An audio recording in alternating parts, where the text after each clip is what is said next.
this to me is like the really fascinating material. We don't know what the answer is, but we're looking for patterns. I think we're looking at kind of a type of cosmic alchemy. The story slowly grew into business. But still, a lot of people don't know that this technology actually exists. The possibilities here are pretty mind-boggling. We can't just believe that it was the work of these lone troubled individuals. And like a conspiracy theorist would look at that and say, well, the Illuminati or somebody planned this right Now, away is that in advance. or is that by design? Because there is an ancient site there, or were these ancient sites built on places of power? We're getting into bizarre areas of relationships that you really have to invest the time to start peeling back the onion. Do you remember the goat? I don't remember the goat. No. No, I think that These secret societies, and their knowledge they are preserving about So there's this underlying harmonic connection. what you had there was the detonation of a 15 megaton cosmic missile. Bring me a cookie. Yes. All this heavy talk is making me hungry. I can't wait for the pizza anymore. Welcome back to Conspirinormal, guys. Conspirinormal. Another awesome theme song, I gotta say. I love hearing it every single time. Thank you. I think it's great, especially the cookie part. We are Robless tonight Robless. because it is the very next day that we recorded from when we recorded the Richard Haddam show. And Rob, all of a sudden, he got a bad stomach flu. So he's been, I guess, throwing up and among other things today. And he was not able to do it. So we are here in Studio B. Once again. Once Studio again. B. Yeah, Studio B. Which, it's cool. I love it. And there's all kinds of books. And it's like there's records everywhere. And Getting this eschaton amenitized. however you say it. And there's like a there's like a mannequin head with a virtual reality thing on. It's And a den of inquiry. yeah, it definitely is that. It definitely is that. Well, we are starting off with a guest, as we've been doing. And we have Kenn Thomas on. Kenn, welcome back. This is your second time. Welcome back to Conspirinormal. Well, hello. Thank you. Thank you for having me the first time, and thank you for having me back. Absolutely. I wanted to talk, we were going to talk about the Octopus book. That's going to be the main focus of the interview. But I wanted to kind of get started talking about Adam Parfray. Because Surfiel, he's a big fan of Parfrey. He has the Apocalypse Culture books. And I'm actually looking at, right in front of me, is the book Ritual America, which is kind of like a coffee table book that was done by Parfrey. Yeah. That has a forward by Lauren Coleman. And we were talking about getting Parfrey on the show, and then unfortunately he passed away. I believe it was last month, back in May. Yeah. And I know that you knew him very well. And so I kind of wanted to get kind of like your insights on him, who he was, and also the fact that the book we're going to talk about tonight, The Octopus, was published by his publishing house, which is Feral House. That's right. Yeah, he actually wound up doing 2 editions of the book. But it wasn't really my first book. Actually, I was just listening to a tape that I recently found of an interview with me and Jim Keith on some Christian radio show, and The Octopus had not yet come out. Popular Alienation, the book that anthologizes, the first book that ever anthologized Steam Shovel Press, had just come out, and Jim and I were working on The Octopus at the time of this interview. So I think The Octopus was the second book I ever had published. The first book that Feral House published. Back then, the scene was so rich with people, with publishers. I had, 4 or 5 publishers at one time. Feral House did a book. Illuminette did Popular Alienation. David Childress's Adventures Unlimited Press. It was great. It was a much more active scene than it is now, really. And Adam was like really the champion of it. Also, Adam was also, I'm just beginning to realize, was much more social person. First off, than he would ever let on, because he was always really kind of a grouch. He had a reputation for being a real grump, Right. Which was, of course, was a cover, because underneath it all, he was the one that was reaching out to people. In the year 2000, there was Disinfo did a conference in New York City, and Adam was a big part of it. And I've got a poster from it framed and looking at it right now in my dining room, and it says "Find the Others," and I think that was part of Adam's mission. He published so many weird things, but he was always anxious. Of course, as a publisher, he's always anxious to reach as big an audience as possible. But he was always, very keen to kind of mix up the ideas of various subcultures and various different points of view. It kind of like almost in, and he'd hate that I'm saying this, but it's almost like he was attempting to reassure all of the strange people out there that were into all this other stuff, that there were others, that they weren't alone, Mm-hmm. and that they formed a community, and it was a great environment to kind of stand on the shoulders of. I came in before he actually, I kind of felt like I was shoehorned into a Feral House book by Jim Keith. Jim, I thought, had a much bigger reputation than I did. So I had these materials regarding Danny Casolaro, and I thought I kind of made a deal with him. I said, Jim, we can do this book together. I'm not going to share these materials with you unless we both do these books, and you help me to convince Parfrey to publish it. So that's kind of the way it was with Adam. But Adam was keen to do it, keen to get me into print, as it were. I was much more, and this is constantly a thing with me. I was much more known than I ever think I am. Because working in the world of the weird and the parapolitical subculture, whatever you want to call it, it's a solitary thing usually, because the rest of the world out there thinks you're a kook.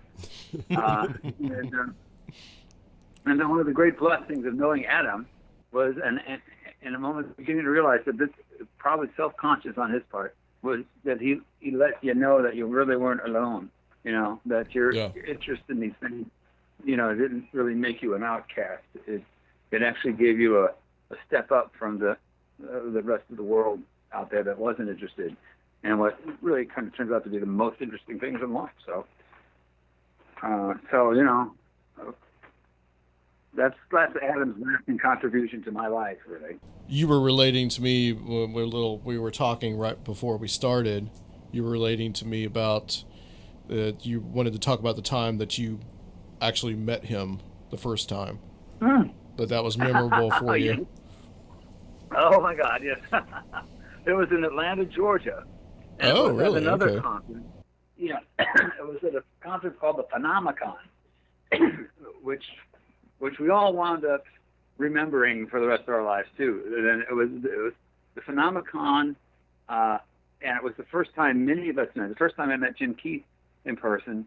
Also G.J. Krupe, Matt Love, X-Sharks the Spot, all these guys who were writing at the time. We all got together for the first time at this thing called the Phenomicon. But months prior to that, my research interests had begun to focus on Wilhelm Reich. And I guess you know who Wilhelm Reich is. Yes, we Maybe I do. should Yeah, explain that. we've spoken to I gotta, Peter Robbins, who is kind of an expert on him. oh my God, Peter Robbins is brilliant. Yeah, Yeah. he knew Ellsworth Baker, who was like one of the real Reichians. But anyway, I was just getting into it, and I'm sorry if this story's kind of long, but That's totally okay. but we'll get to the point before too long. In the process of studying Reich and talking to people, trying to find obscure Reich writings and collecting the books and all this stuff, I ran across a guy named Joel Karlinski, who is a Reich fanatic, who actually broke into the museum at Organon in Rangeley, Maine. There's a museum for Wilhelm Reich. It used to be his lab, and various devices that he created were there. And this guy Karlinski at one time broke in and stole one of the devices, and was arrested for it. And he's a real creepy guy. He was the kind of fanatic, that doesn't know when to quit. But I got into a relationship, talking to him on the phone because I wanted to learn more and more about Reich. And so it got to the point where he was calling me up every night and just bugging the heck out of me. And he had this real annoying, nasal voice. And, it was a bane to my existence. So anyway, with that in mind, I go to the first time to one of these, to the Phenomicon conference where all we were called the marginals people there, all of us writers in the parapolitical community. First time meeting all of them. And it was a party situation. It's in this nice hotel in Atlanta. And I met Jim for the first time. And Jim and I both took some acid that night, the first night. And the party's going on. We're in the lobby of this hotel. We all, go to this room, and Adam shows up. I meet him for the first time. I meet G.J. Krupe. Len Bracken was there. Len Bracken is a fabulous writer. Wrote The Shadow Government. I'm still in contact with him today. He's a great student of Guy Debord, The Situation. Anyway, and he was surfing on the tables and stuff. And the assassins just started to kick in, and everything's getting weird, getting all giggly. And then at that point, and I had no idea that anybody there knew anything about what I was doing. And right at the height of this experience, the peak of this LSD experience, Parfrey breaks out into an impersonation of Joel Karlinski's voice.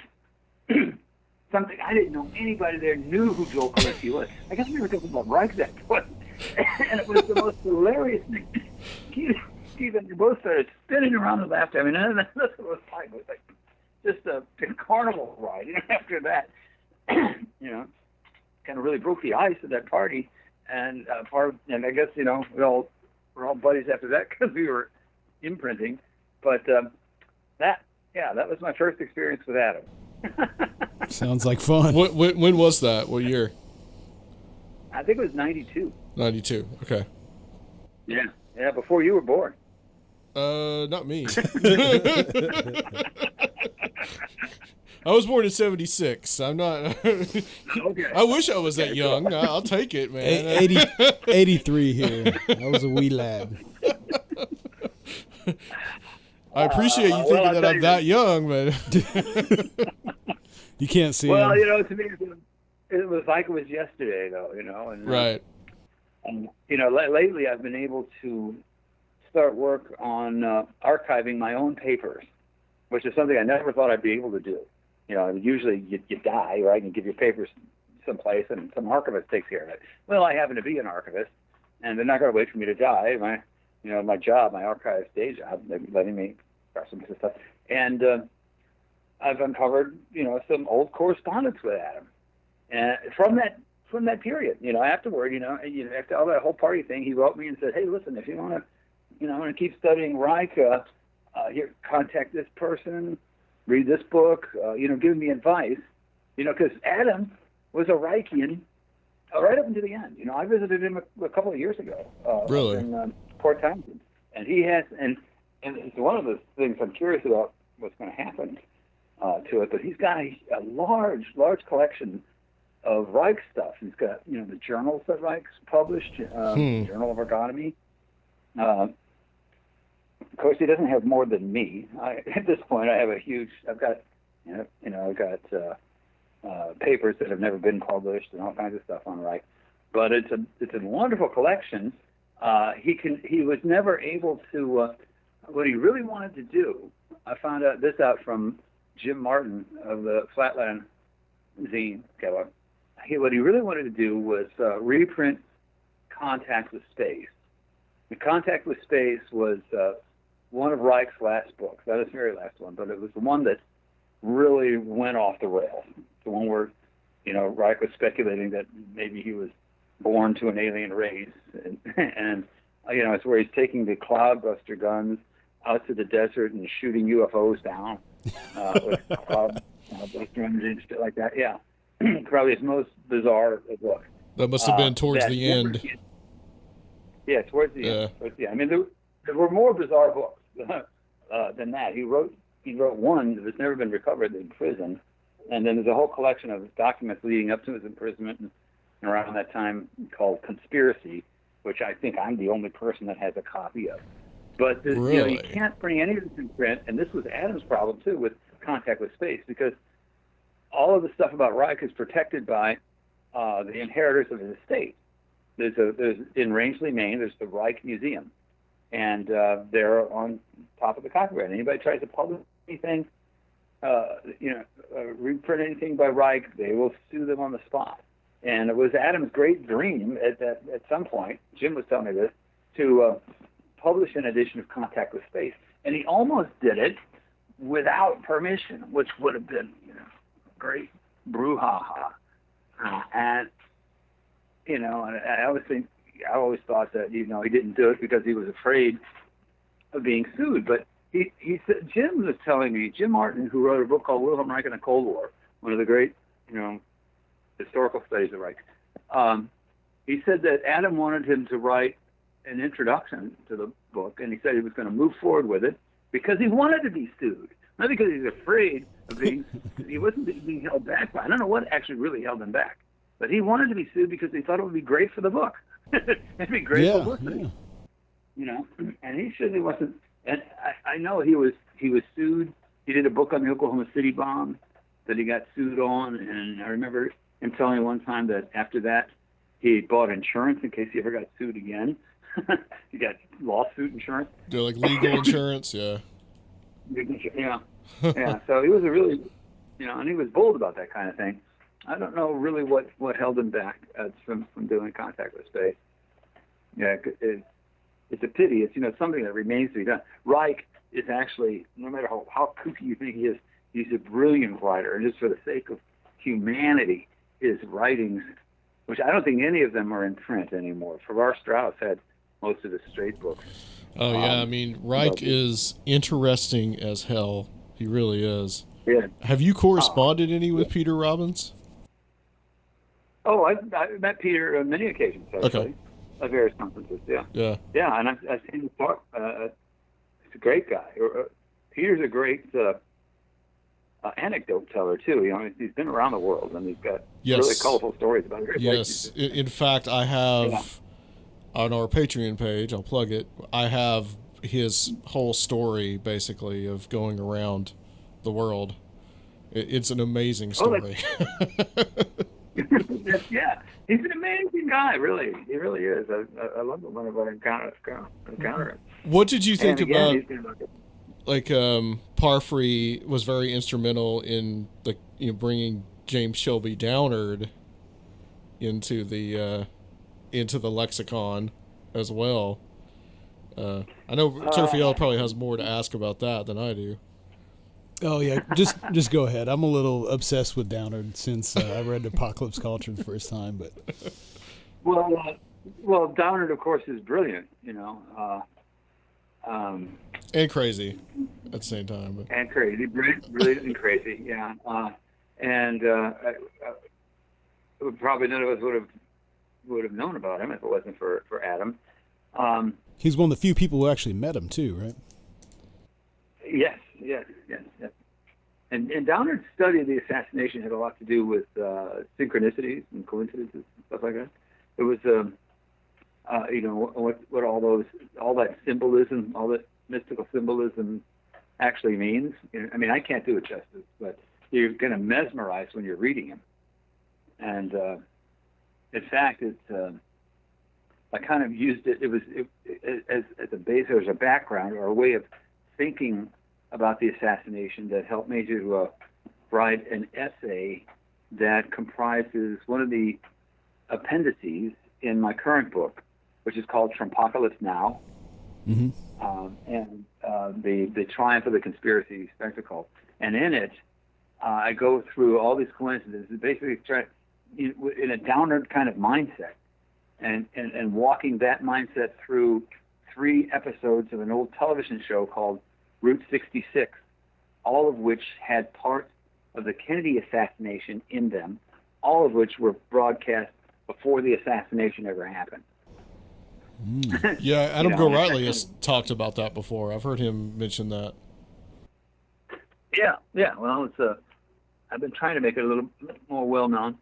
I mean, there were 3 episodes, and the first one opens up at Love Field, where Kennedy showed up that day on Dallas, and one of the characters gets a job at the Trade Mart, which is where Kennedy was going to go, and that day, and the character talks on the phone to Earl Cabell, the guy who rearranged the motorcade to make it go in front of go out of its way and in front of the sniper's nest, and all these details of the Kennedy assassination, right there in this show that was broadcast in 1962. And then there was another one that had a Marilyn Monroe character, a blonde woman whose initials were M&M, and there's a lot of weird mystical symbolism in there. And there are photographs, actually, of one of the actors, George Maharis, at Jack Ruby's Carousel Club. So there's a direct connection there. And then there's a 3rd episode that has never been seen because it is specifically about a political assassination, somebody shooting a political leader and killing him. That was never aired because it was supposedly originally going to be aired the same week that Kennedy was killed. So nobody's really ever seen it. It's out there, but nobody's ever seen it because of that coincidence. Weird. So that whole, and Downard, what I just said is nothing compared to the way Downard is able to interweave Masonic symbolism, and the moon landing, and all these similarly seemingly unconnected events in a linear sense that are all kind of connected in an a-causal way. That has really made him a brilliant writer. Have you got a chance to check out Jim Brandon actually released those Sirius Rising tapes again, so you can actually get it from him in a CD copy. If you had never heard it, I'd say get a copy, man. It's pretty cool. Get a copy of what? Of the Sirius Rising recordings between Jim Brandon and James Shelby Downard that were mentioned in Cosmic Trigger and stuff. He's re-released them now. Yeah, you can get them. I got it through just mailing him. There's a blog on that. What's the name of Lauren Coleman's blog? Synchro Mystical. Yeah, on the Twilight Language. Twilight Language blog. Yeah. If you go back a few posts back, there's it has the PO box number to contact Brandon and get a copy. Oh, okay, cool. Well, once I listen to the replay of this, I will remember to do that. Yeah, it's interesting stuff. Which it's great too that Adam finally published something by Lauren. Lauren Coleman has been a brilliant cryptozoologist on the scene for many years, even though it's just an intro to a book. Lauren also did a great book on the assassination called Tom Slick. It was about a peripheral character that was connected to the JFK assassination. But I think I met Lauren more than once. I know one time he came out here and we were out at the cliffs in Alton, Illinois together. But I've corresponded with him for many, many years. That's the thing about Coleman, is that he's known so much primarily as a cryptozoologist, and not a lot of people really know about that other side of him, where he talks about a lot about conspiracies and the synchronicities and all of that. There are many sides to Lauren Coleman. Actually, I think his first great accomplishment was writing about suicide clusters. Yeah. Right. Because he's a sociologist, right? I believe. Yeah, he's a sociologist, yeah. And I always wondered if his interest in suicide clusters might have triggered an interest in coincidences, because that's kind of the way suicides happen. Mm-hmm. he also yeah. he also was the first to break the Phantom Clown story. So, unfortunately, our Coleman. Which story? I'm sorry. Oh, the Phantom Clowns. Oh, Phantom Clowns. Oh my God, yeah. Warren is on top of things. He's really a pillar. One outstanding visit on my bucket list is to his cryptozoology museum. Yeah, that's we want to go to. Yeah, we want to get up there as well. Yeah. Let's hit the octopus, because this was a very, very interesting book. I had been aware of the case for a while, ever since I read about it in Jonathan Vankin's 50 Greatest Conspiracies, which became 60 and then 70. And I which think is it got kind of up like, to 100, didn't it? I think it might have, yeah. That thing was kind of like my Bible back in the 90s. Like I read that thing over and over. And Jonathan, I can't say enough about Jonathan. He was a great popularizer of things too. You know. Yeah. Those books are really accessible. I mean, a lot of the stuff is really esoteric and hard to get into. You read Jonathan, and he just makes it go down smooth. He's a great writer. But I read He's about also a great comic about writer, what? You know, he writes comics. He writes for comics. Does he really? Yeah. Mm-hmm. So this story, I mean, it has a lot of twists and turns. But who was Danny Casolaro? And we did talk a little bit about this on the first show I had you on, but we were primarily focusing on the Trumpocalypse Now book. But I kind of want to get a little more in depth about this. So who was Casolaro? What was he investigating? And is there a suspicion that he was actually murdered? Well, I think there's a conviction that he was murdered. Yeah. There's a suspicion that maybe it was suicide, but it seems pretty clear that he was on to something and he was killed for that. And I've been thinking a lot about, wrote the book many years ago, or co-wrote the book. Remember, Jim Keith's great contribution to that book, by the way, is the hagiography chapter. He's the one who put all the historical context in the book. But I've been thinking a lot about Casolaro. If I even today understand what he was, was he a journalist, an investigative reporter, any of those things? I think these days, less so that he was any of that, because he collected data. He was investigating something, and he was trying to expose it, but not as a journalist. The one chapter in the book that's totally written by Casolaro is his treatment of the book, which is fictionalized.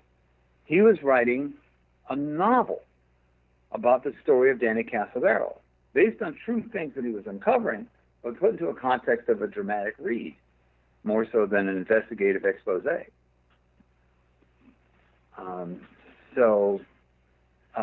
doesn't say he wasn't brave. I mean, in order to do it, he was looking under rocks and behind the scenes at various things that certainly ruffled some feathers and probably got him killed. And he was found in a bathtub in a hotel in Martinsburg, West Virginia. That's correct, yes. And he had slashes in his wrist, according to some accounts, 4 slashes in each wrist. Those accounts, I think, are obliged to exaggerate. But the idea that 4 slashes in each wrist, 8 slashes, the tentacles of an octopus. Mm-hmm.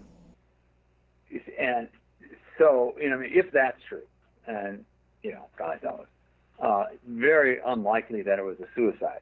You don't get that symbolic when you're overcome with suicidal depression. Sure. Yeah, absolutely. You don't turn your wrist into an art form, Yeah. So it may have been, a warning to others. If another indication that it was a murder, that he was killed, and they tried to make it look like a suicide, but at the same time send out a signal that this is what happens to you if you kind of investigate this kind of stuff.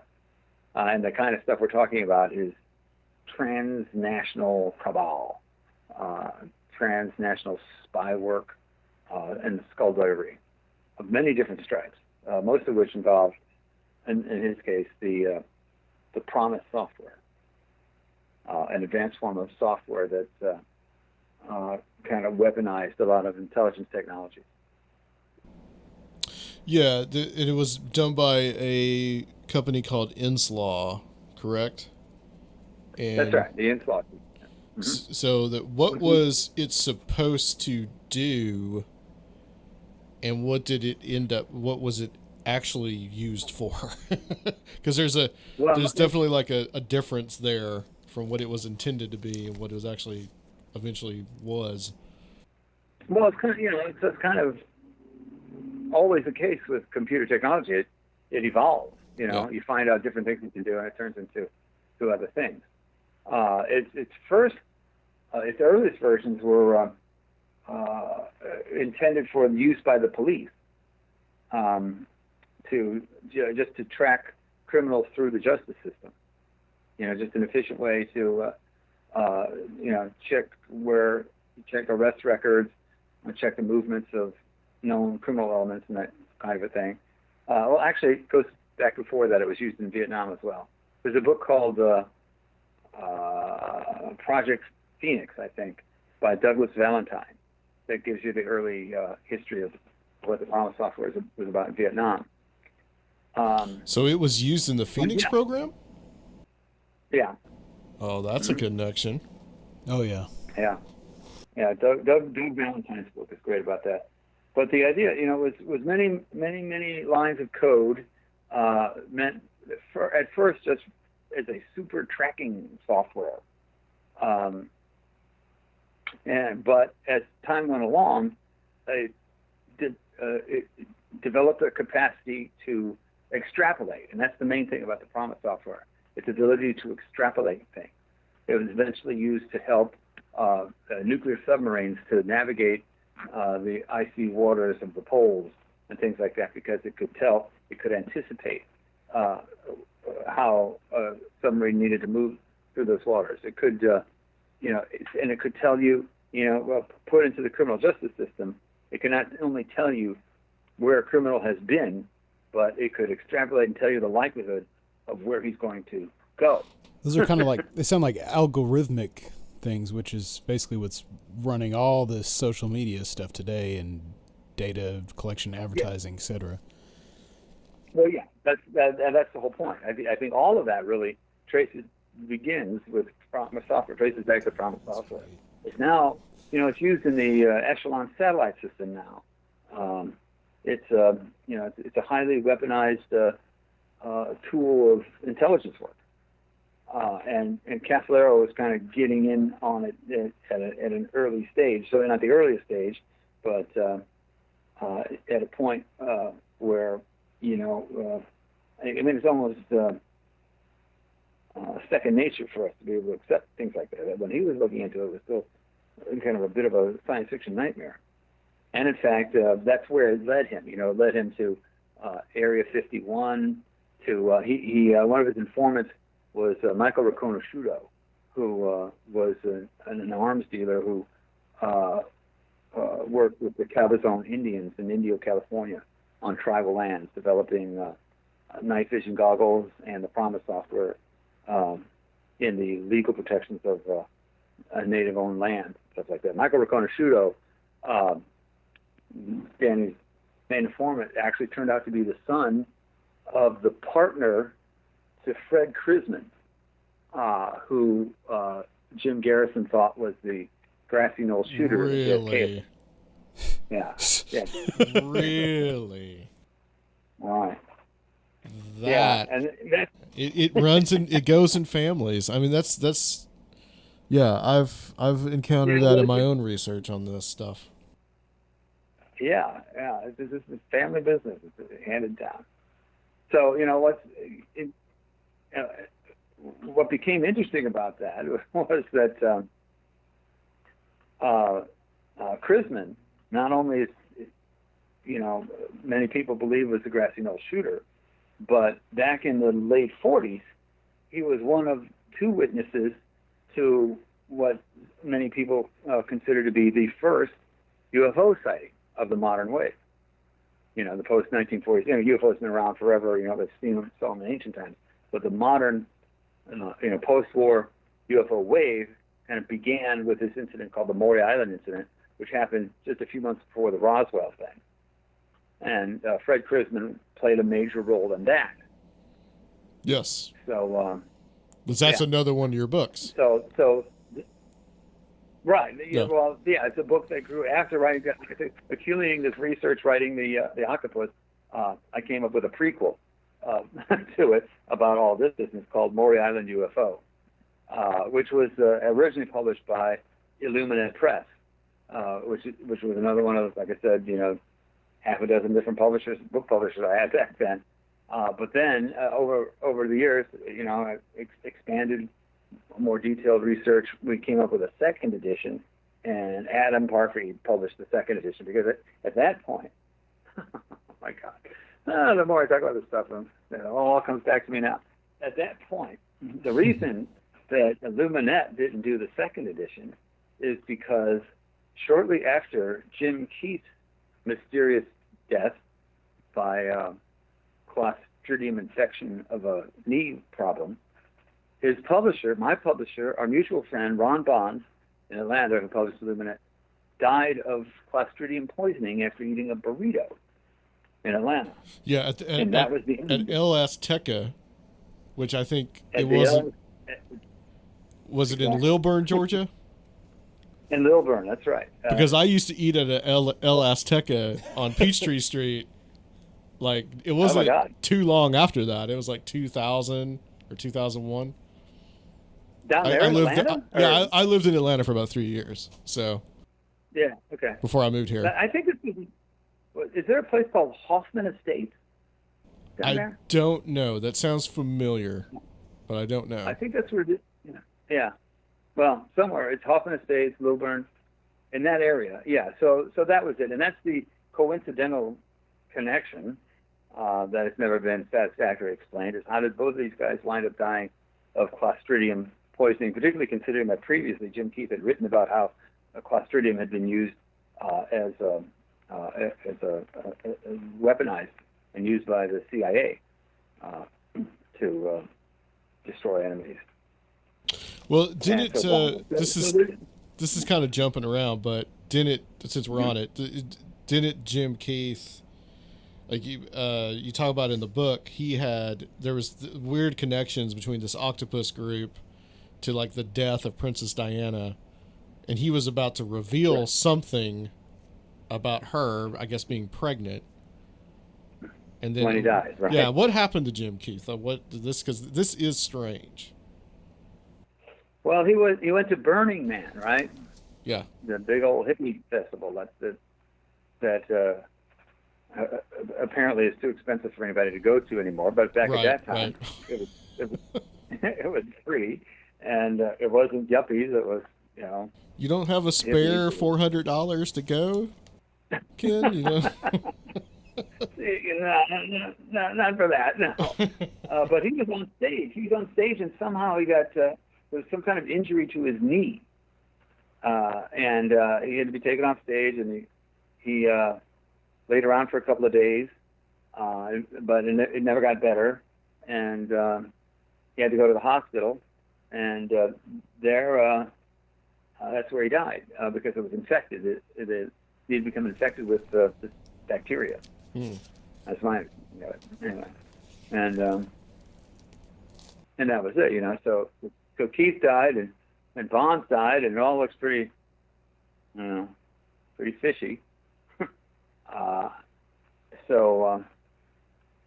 And he was the co-author of the Octopus book with you. Jim Keith was. Yeah. Well, Jim and I had been friends for a while at that point. And like I said, I was listening to this radio show, and I think it was not too long after we first met.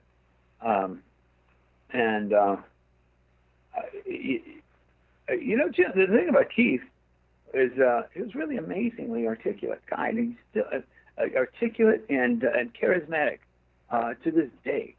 People, he's been dead how many years? And people really, really are amazed at his charm and his wit and his intelligence.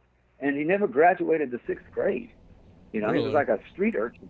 Yeah. He had no real formal education. But you listen to him talk, and he's a very articulate guy, very smart guy. Where he got it all, I do not know. But and then to die so young. All these circumstances, they make for very fascinating stories. But as time goes along here, particularly considering the passing of Adam Parfray, Jim's been dead for many years, but the people that are really involved in doing this kind of work, they don't live a long time. So you really got when you find them, you really got to treasure them. They're Agreed. yeah. Well, I can't even think of anybody that's doing things on the level that Jim did. Acharya S. was another one. She wrote the Christ Conspiracy. She just recently passed away. No mysterious circumstance there. It was a thing, but Sure.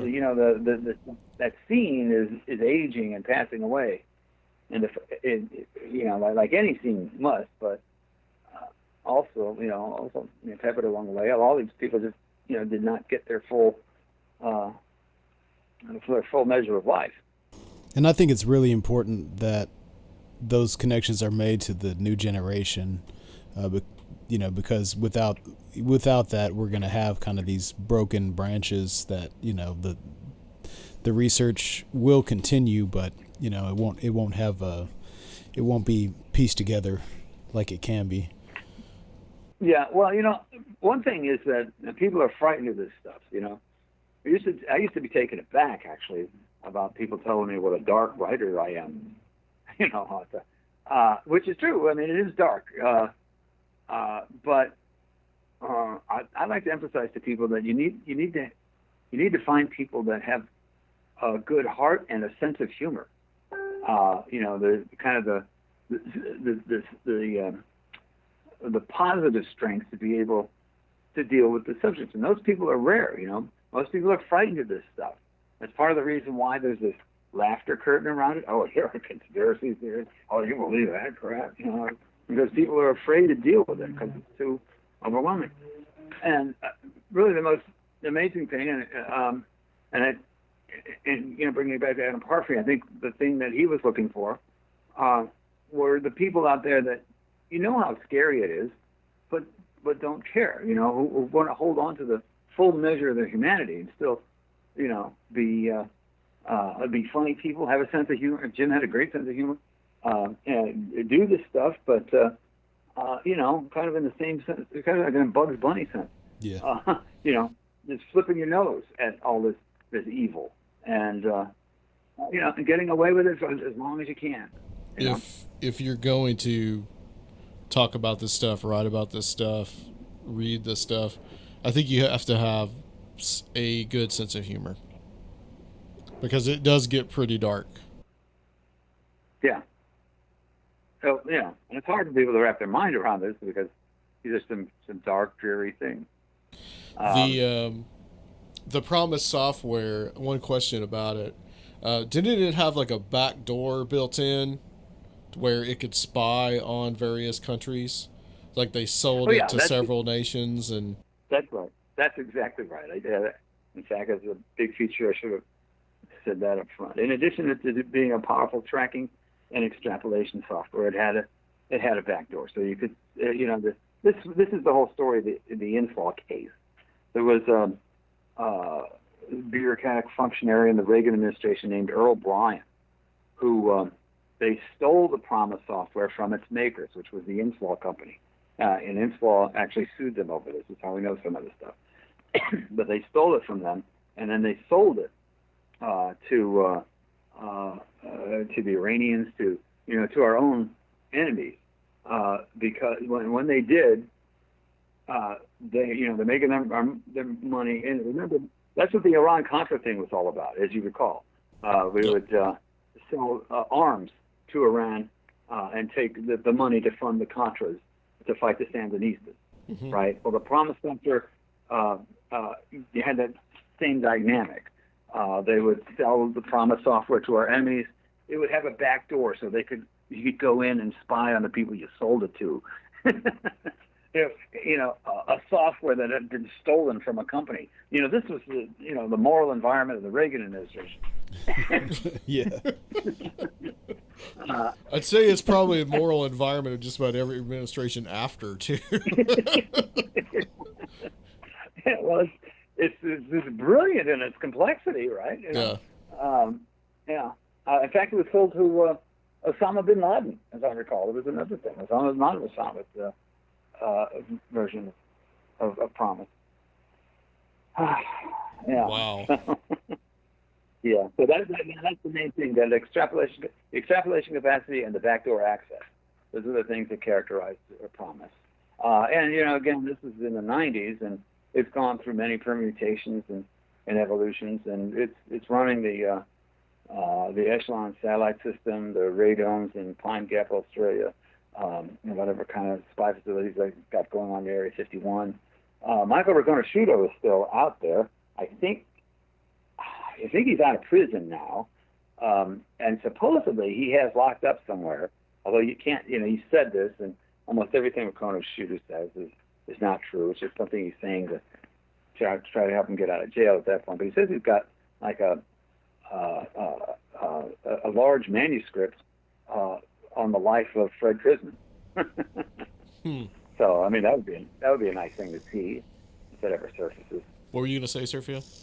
I was just gonna say it makes sense how guarded they would be against people researching this type of software in the environment that we have today, with these algorithms basically ruling the world, and with like what happened with the Cambridge Analytica stuff. It sounds all very similar.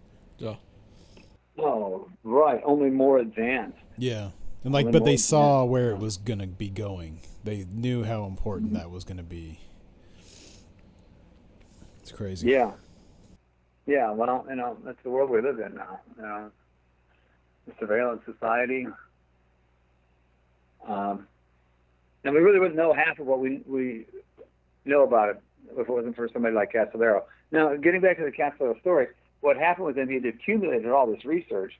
He was found dead, and his brother, Anthony, inherited all of his stuff.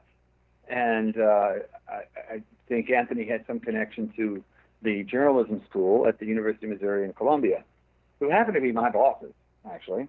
And all of that stuff got deposited down there. And so my idea at that, in discussion with Jim Keith, was that we shouldn't let this happen. There's this guy who's on to something, and we're learning so much from what he's writing about, and we wanted us to know so much. We can't just let him, die, and that's the end of it. So we decided to what we wound up doing wasn't what we decided to do. That we wanted to complete his book. We wanted to write the Octopus that he was going to write. That didn't turn out to be so possible from the notes that he left behind. There wasn't that much narrative there. A few chapters, some of which we reprinted in total in the book, you can see.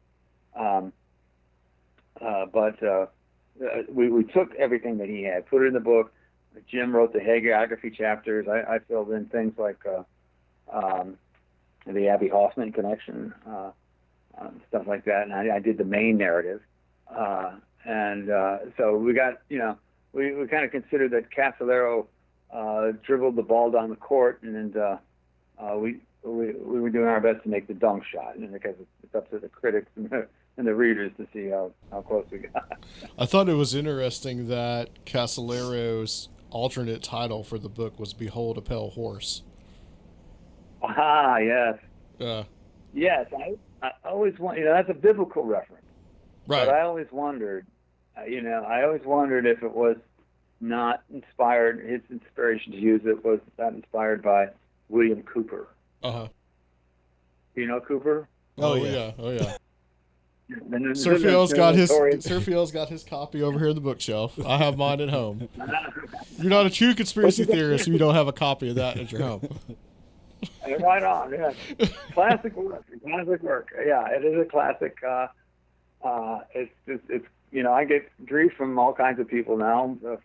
I was a friend of Bill Cooper's. We talked a lot. We didn't agree on a lot, but we talked, and I've been at conferences with him, and I thought it was tragic when he was killed. Were you ever on Hour of the Time? No, I was never on it. No. He never interviewed me. There are recordings of phone conversations between us. I remember getting into an argument with him over John Lennon, of all things. But he became the template. He became the template for guys like Alex Jones now, right? The angry white guy. Alex Jones stole his shtick.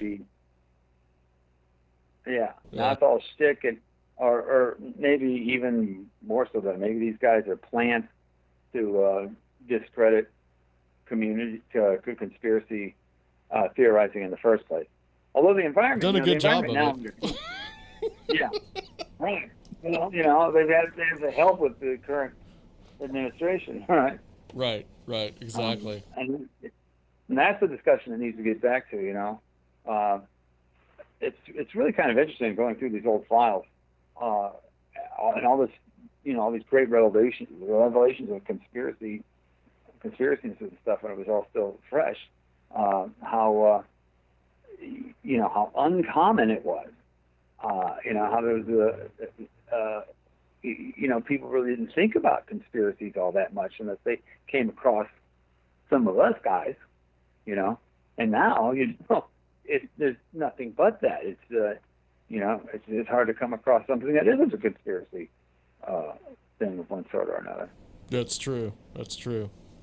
The whole, so Casolaro connects the whole Inslaw thing, and eventually he gets looking into this Cabazon Indian reservation, as you mentioned, which was like a reservation of like 30 people or something on this small little patch of land.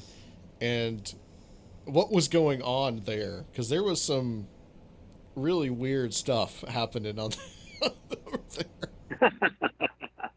Well, the whole panoply of things were going on there. It was gambling. It was an Indian reservation. There was a lot of that. Yeah. But weapons development, mostly. Night vision goggles, black marketing in weapons, for the most part. Yeah. But murders, a lot of murders. A series of murders in the among the Cabazon that I guess part and parcel of the whole environment, but many of them still unsolved. And it was Wackenhut Securities that was... That's right. Wackenhut, a private security firm, which was kind of unusual at that point. Now it's not. I think most prison systems now have been privatized.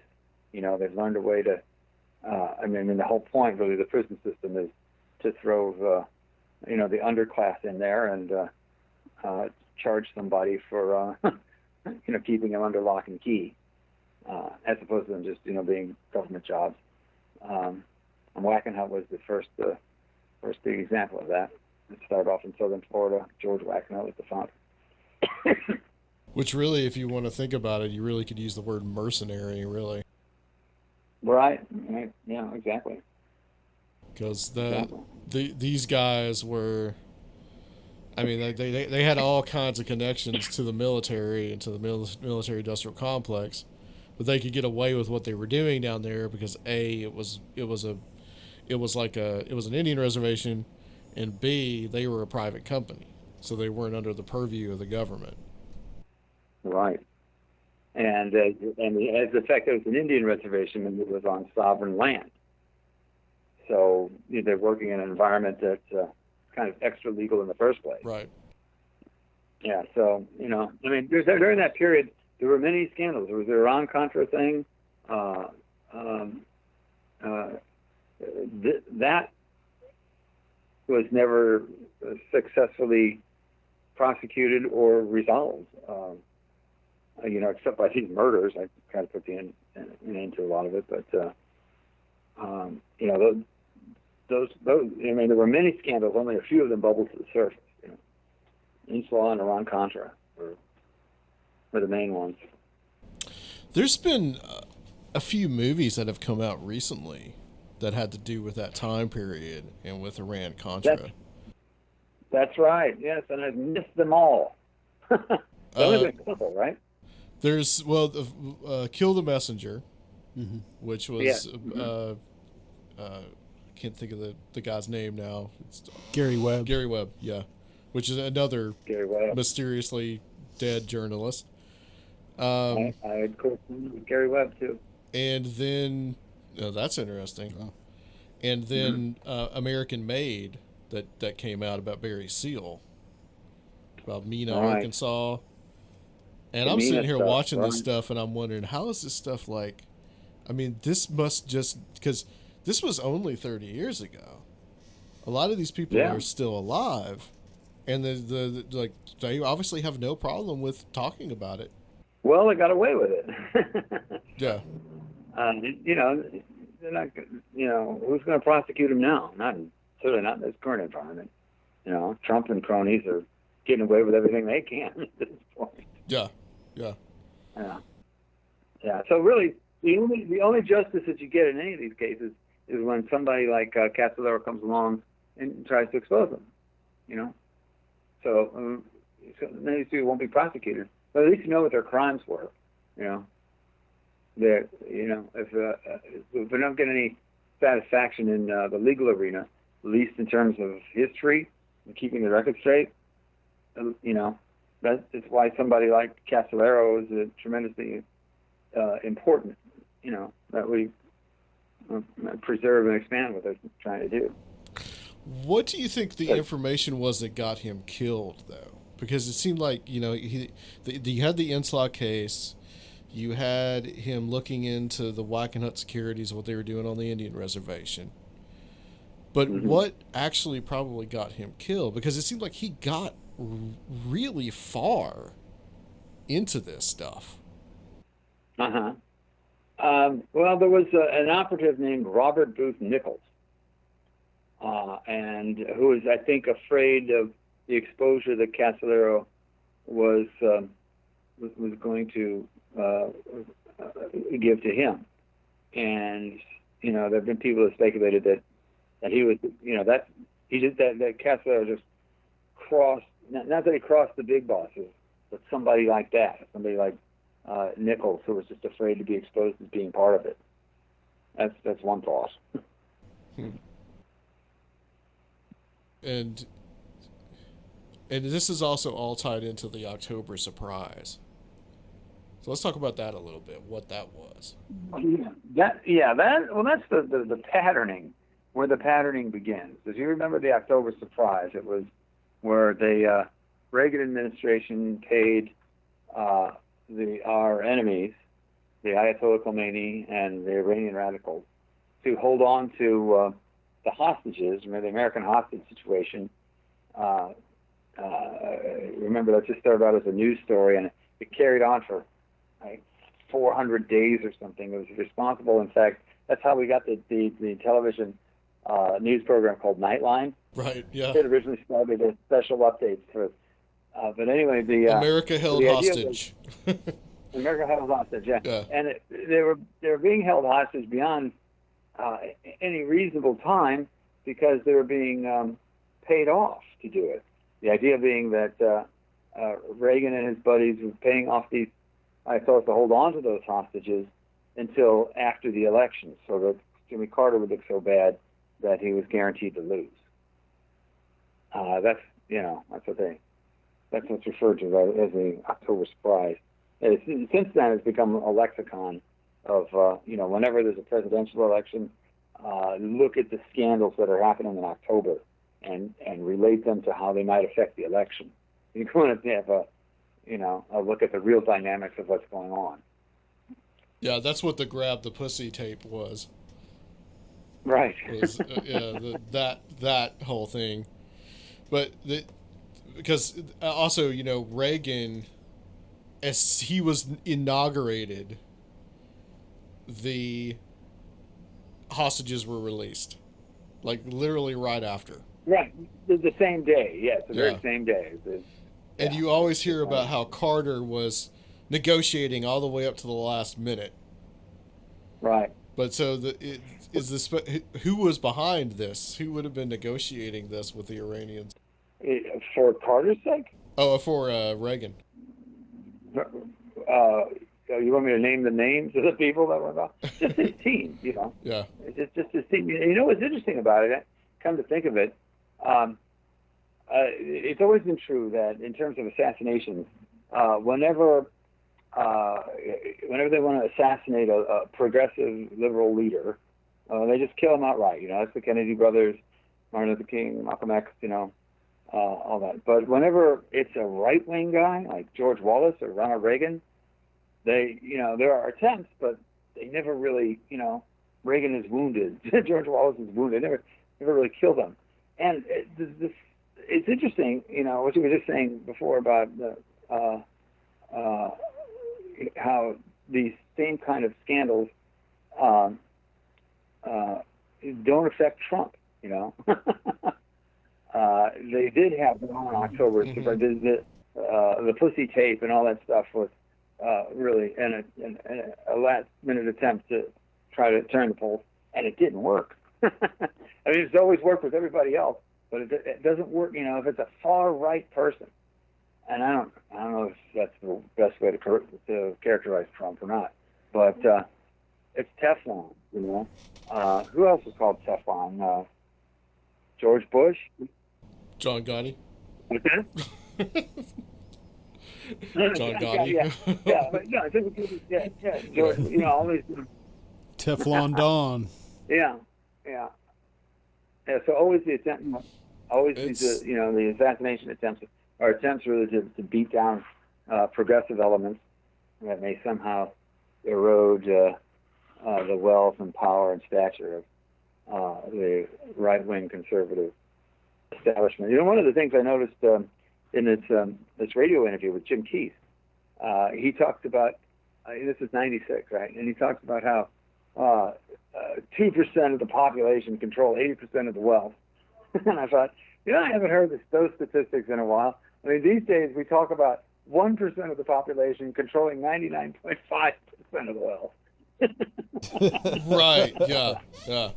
20 plus years later, it's gotten even worse. Exactly. Well, how would you define the Octopus? I mean, are we talking about something that is strictly like CIA agents? Is it something that's even more underground than that? Or just like a criminal organization? It's a combination of all of those things. It's the military-industrial complex. That's what it is. It involves spies and empowered political figures and people on the street. The Octopus that we wrote about is a very specific history, and it's a very specific set of people from that period. But it's really the model for the behavior of the nation states of these days. It's really how power is conducted more than through elections or anything in the world today. So specific people and times and places, like we outline in the book, but also kind of a general model. Trump is an octopus. In fact, that's the picture on the cover of Trumpacalypse Now, is Trump with his waving his tentacles all holding Russian flags.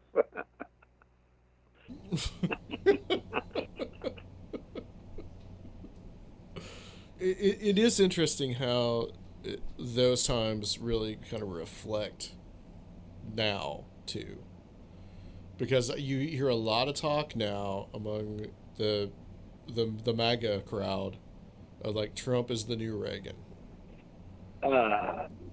And yeah, I have heard this over and over, and if it's not explicitly said, it's definitely implied. And so it's interesting how now that it's a reflection of what happened then, and it's almost like you have some of the same people involved, or at least their inheritors. Yeah. Well, there's always Henry Kissinger, who made some kind of pact with Satan to live forever and be the most evil man in the world.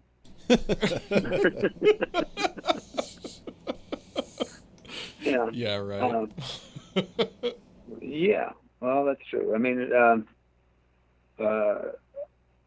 Trump is a thing in and of himself, but he's obviously has a lot of the same operatives.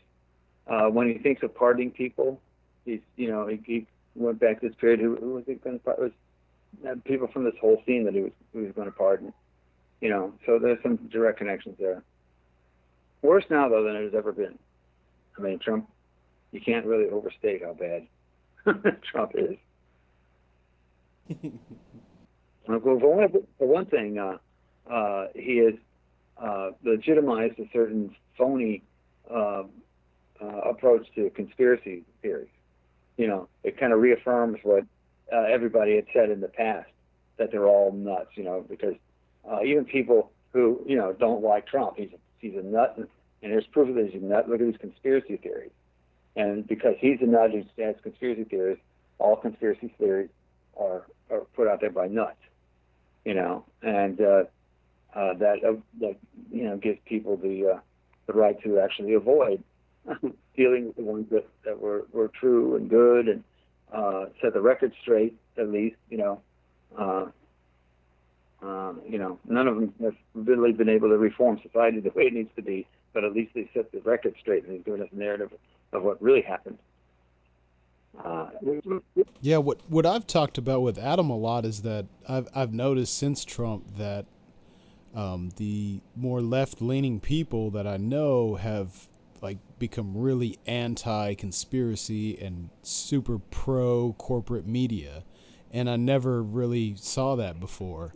But because Trump is associated with conspiracy theory now, it's like a lot of left-leaning people are totally leaving it right, behind. Yeah, they're believing CNN.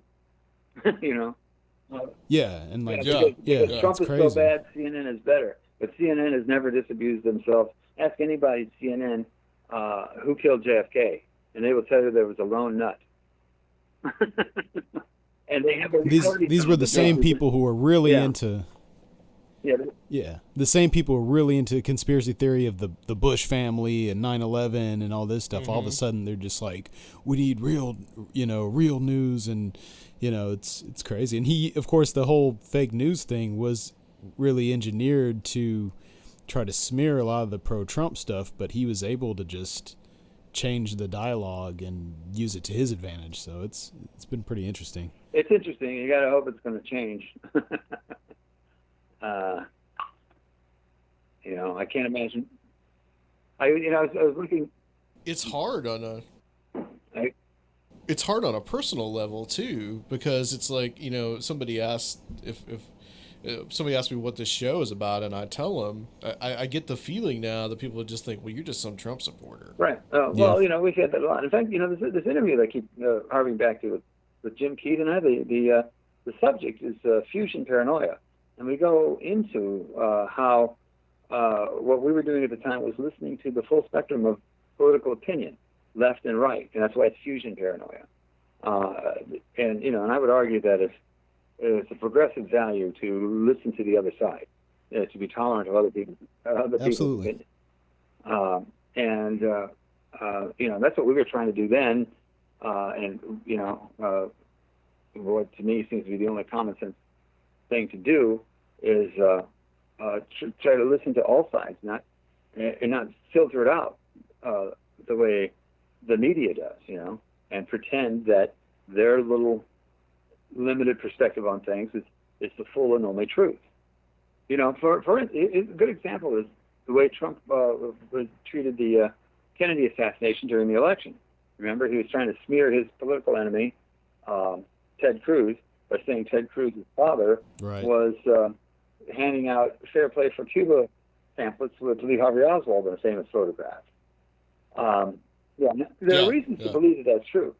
There are reasons to believe that it's not true. But even if it was true, the full truth of that was that Oswald was passing out those pamphlets not because he was pro-Castro, because he wasn't. But it's because he was working for the FBI at that point to try to infiltrate the pro-Castro crowd. His boss, in New Orleans at that time was Guy Bannister, actually, who was the person who was on the scene during the Maury Island case as well, along with Fred Prisman and actually Jim Garrison. So if what Trump was saying was right, and it's debatable, it probably wasn't right, but if it was, then Ted Cruz's grandfather was doing his patriotic duty, endangering his life, trying to infiltrate, along with Oswald, the pro-Castro crowd. That's nothing that could conceivably, once seen clearly, work to Trump's political advantage in any way.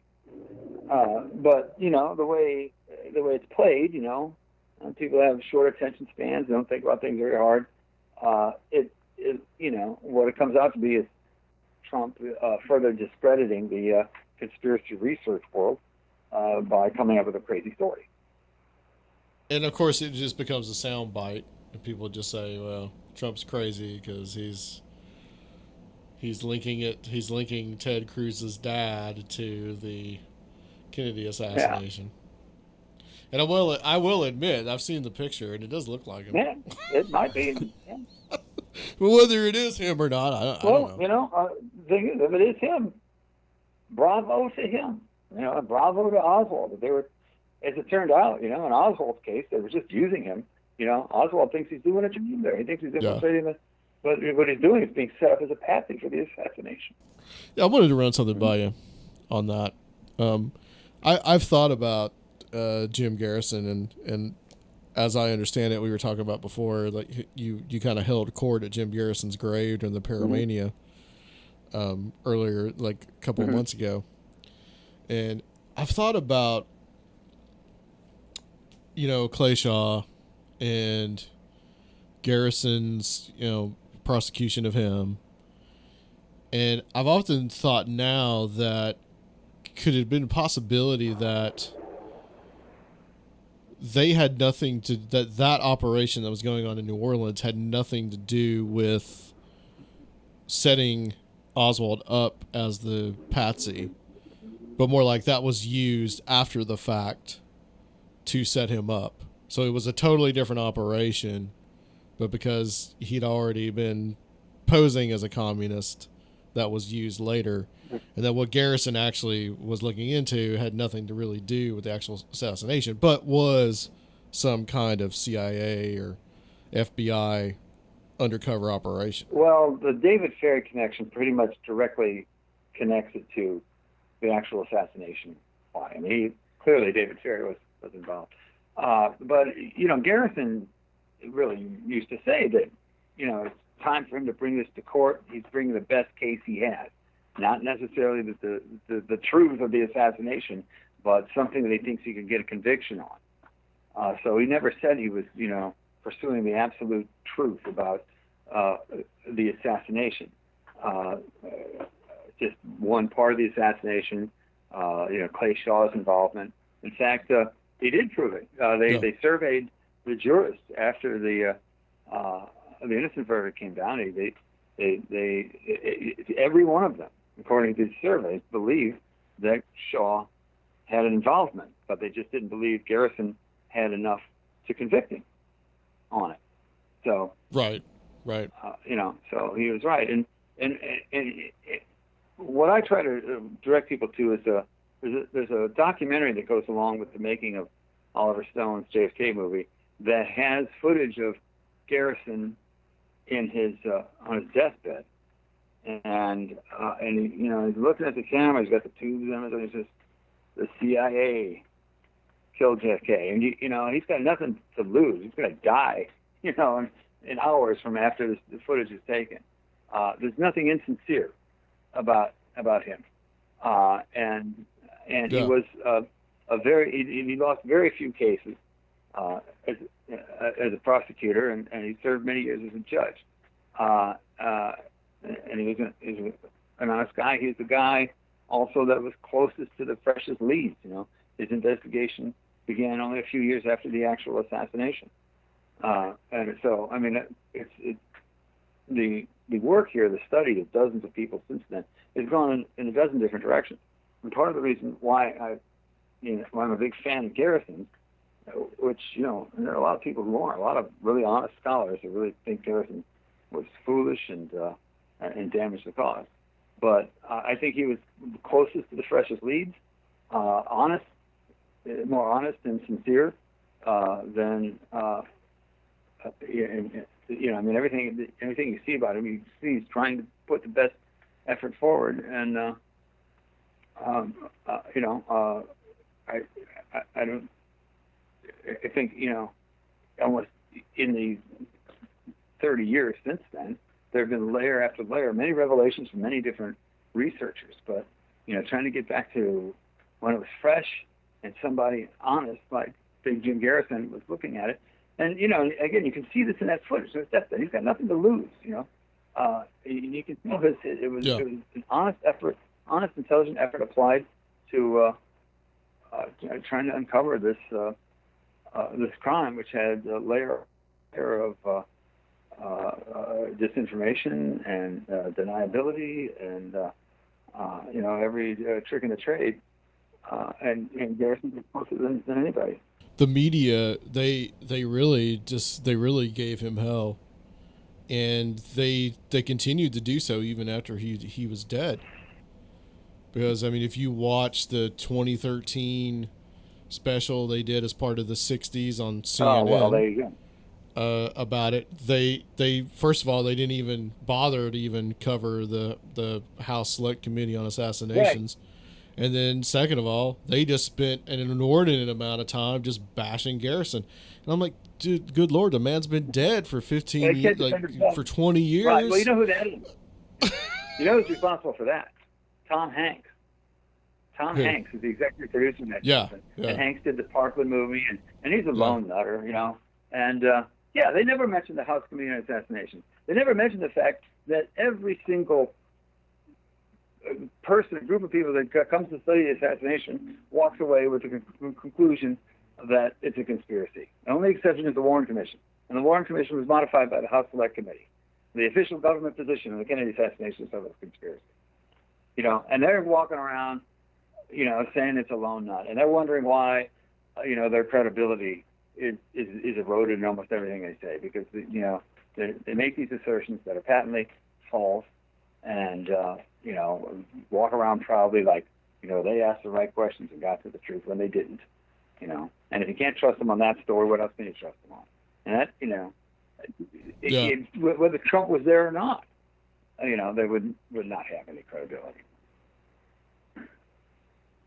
Yeah, agreed. I mean, that's why it's so eroded, and that's why now you have, CNN, I mean, how they're constantly talking about Trump, and that just has the opposite effect of just making more people like Trump. Yeah, right, exactly. Exactly. It's ludicrous. I wanted to try to get your thoughts, since this is on my mind. What do you think about the E. Howard Hunt confession? It's possible. It's possible that the tramps were Hunt, Sturgis, and Crisman. Crisman is just popping up everywhere tonight. Well, again, getting back to he must have been the template for the cigarette smoking man on X-Files. That's exactly what I was thinking. Well, getting back to what Garrison believes. Garrison went on the Johnny Carson show. In fact, they reenact this on the. If you get the video cassette version of the Oliver Stone movie, they have a scene that wasn't used in the theatrical release, and John LaRoquette. The director's cut DVD has it too, as I have that version. John LaRoquette playing the Johnny Carson character, and Garrison gets on the show, and Carson's saying, "Well, who do you think shot Kennedy?" And he holds up the picture of the tramp, and he's just about ready to point to the Crisman tramp and say, "This guy, and his name is Fred Crisman." But Johnny Carson shuts him down before he can say the name. Mm-hmm. So, I mean, do you buy Hunt's confession? I say it's possible. It's possible. Yeah. It's possible. I don't see anything about his confession that makes it, irrefutable. It was Lane. Mark Lane wrote the best book about this. Plausible deniability, I think, is what it was called. And Hunt at one time tried to sue the Liberty Lobby for saying that. And Lane was able to demonstrate in court that Hunt was in Dallas on that day. And so it really, in many ways, it's the closest anybody ever came to a conviction on the Kennedy assassination. Lane was able to shut down this lawsuit for defamation. Hunt could not prove in court that he wasn't there. He couldn't prove that saying that he was there is defamatory. Yeah. So. Yeah.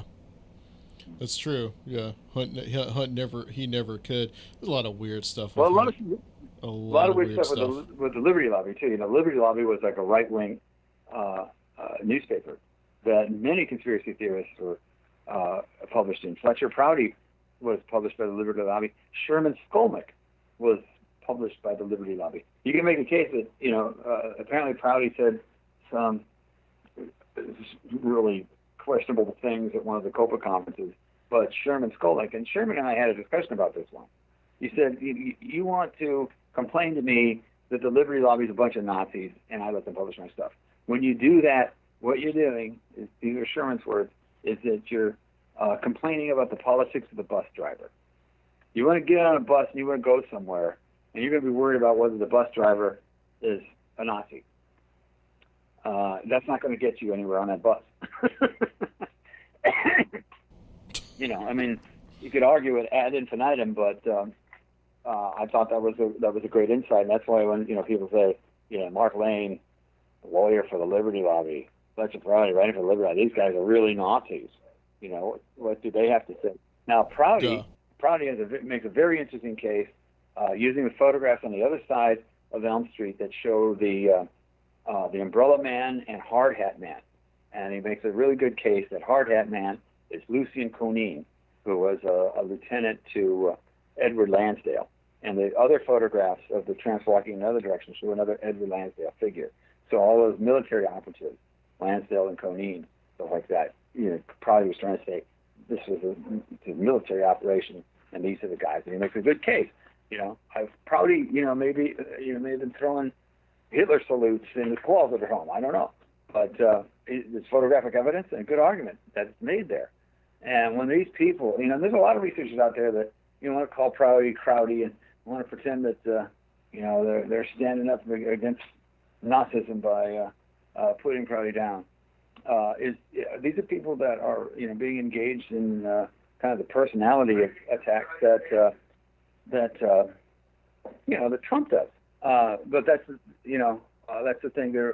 When people attack Prouty like that, and you get some kind of sense of satisfaction that they've attacked a Nazi, but they've just attacked, some person. They haven't really addressed this research, have they? And if they want to have an argument, hold up those photographs, look at those photographs, see what, trace the movements of Lansdale Conein, and see if that research holds up. Prouty could have been a Scientologist. In fact, one time I had to visit the Scientologists out there in L.A. because they were the only people publishing any research on the idea that Mark David Chapman was a mind control victim in the Lennon assassination. Am I supposed to turn my back on that research when you can't get anywhere else because it's a Scientologist? So that's interesting. I didn't know this. Yeah. They used to do a magazine called Freedom, and they published these articles. Later on, an English barrister wrote a book called Who Killed John Lennon that covers the subject. But at that time, there was nothing anywhere. And Fenton Bresler. Fenton Bresler, exactly. It was they also wrote a great book on Interpol, by the way. Do you think that Chapman? We're starting to dig deep here. Do you think Chapman was a mind-controlled assassin? Because I really have my suspicions about Chapman and Hinckley. Yeah. Both everything seems.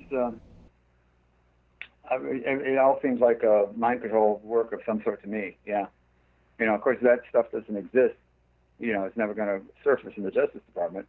But if you think it does exist, I think it's a very clear pattern. It's interesting. Ralph Hinckley, for some reason, that reminded me of a trivia footnote to that. There was a television show at the time of the attempt on Reagan's assassination called The Greatest American Hero. And the guy, the secret identity of the greatest American hero was a guy named Ralph Hinckley. They had to change the name. They changed the name to Hanley thereafter. But the greatest American hero had just shot Reich. So strange. And plus, too, you know, Hinckley's brother was having lunch with one of the Bush kids. Yeah, there were all kinds of connections between them. Yeah. Sure. It's all there, but, you know, we're just... Like when it happened. But, you know, and that's the whole way the laughter curtain works, you know. You're not going to have a, quote, serious journalist investigate any of these connections. That's why it's so vague to us. I mean, we hear about these connections, but we don't, you know, we haven't seen anybody really dig down deep. I'm surprised more people have not hopped on to researching about Chapman and Lennon. I mean, that seemed to me just there's not a lot out there. I mean, Bresler's book is like, I think, out of print. Right, it's very hard to find. And there's and when you read the thing, you just like, a lot of it's circumstantial, but if you read about just Chapman's background, about how he was in all these war zones and how he basically took a combat stance and everything that has to do with Catcher in the Rye. And there was a woman that knew Chapman in Atlanta that said that she believed that he was demonically possessed, which could have just been part of his programming. Yeah, it gets really, really bizarre. And what's really strange, I'll leave you with this. There's the movie with Jared Leto playing Mark David Chapman, and the guy that plays John Lennon in the movie is named Mark Chapman. Like, what the hell? Like, what? What the hell? A coincidence? I think not. Well, Ken, thank you so much. I mean, this has been a real pleasure speaking to you again. What's next for you, and where can people get the Octopus book and all your other books that you've written? Okay, well, they're all available on Amazon. The current book, whatever it was called, Trumpocalypse Now. And again, let me just say one thing about Trumpocalypse Now. There are two things. If you don't, first off, it's not an anti-Trump book. There's a whole chapter in there that reprints an article I wrote about the Clintons back in '92 that was published in Washington Post called Clinton Era Conspiracies. So I'm a multi-purpose conspiracy researcher. There's that in there, and then there's also the footnote about Route 66 and all the connections to the JFK assassination. So if you're, because the thing is, they're all into dirty shit. It's not just one side. Exactly. Yeah, it's not up and down. People aren't really separated by who they believe is good to be president or not. And that's not what oppresses them. It's the rich-poor thing. It's the rich-poor divide. All those people work for the rich. So, and they're all hopelessly corrupt, bottomlessly greedy, do anything to stay in power and to maintain their own power. So it's up to us to take hammer and tong and see, how they're doing this, and they're not going to fool us this way or that. Remain free by reading good conspiracy research and good conspiracy books like mine, which you can, in answer to your question, just go to Amazon and do a search for Kenn Thomas. And what I've been doing lately, I've actually been kind of retired, from the business. Friends like Adam and Acharya have passed on, and Jim's been long gone. I'm kind of long in the tooth myself. So what I'm really waiting for is retirement. As soon as I retire from my day job, and for many years, I've always been a two cultures person, working full time, actually raising two kids, sending them to college, all that stuff at the same time, producing a magazine, writing the books, traveling the world, doing lectures. Really marvelous life. Exhausting and tiring, but just great. And I don't have the energy for that anymore. So I'm hoping that once I retire, I can return full time to to working on conspiracy research. So, and that may be soon. You know, it may be months away. Until then, I'm going to get done what I can, which includes at this point the university is very kind to let me start working on my own papers at the university. And what I've uncovered is several boxes of back issues that I sent into deep storage. And I would be happy to give these away to people, to anybody who wants them. They're back issues. There are flyers, many photocopies of articles that I've written. One of them was for the 14th time after Bush was elected, when I said, I talked about what, in terms of conspiratorial presidency, the worst one has been elected, or we could even envision somebody like Trump. But anyway, I got copies of that, and I'd be happy to give them out to anybody who wants to pay for the postage. That costs like $2. I can stick, these back issues in a big envelope and send them off to anybody who contacts me and wants to do that. So I think Surfiel wants some. Yeah, we definitely want some. Yeah, we want some. Just stay in touch. And that'll keep Steam Shovel alive until I can move back into more full-time activist approach to writing this kind of stuff. Excellent, Ken. Well, thank you so much. Stay on the line for us. We're going to close out this section. And, guys, we'll be right back on Conspirinormal.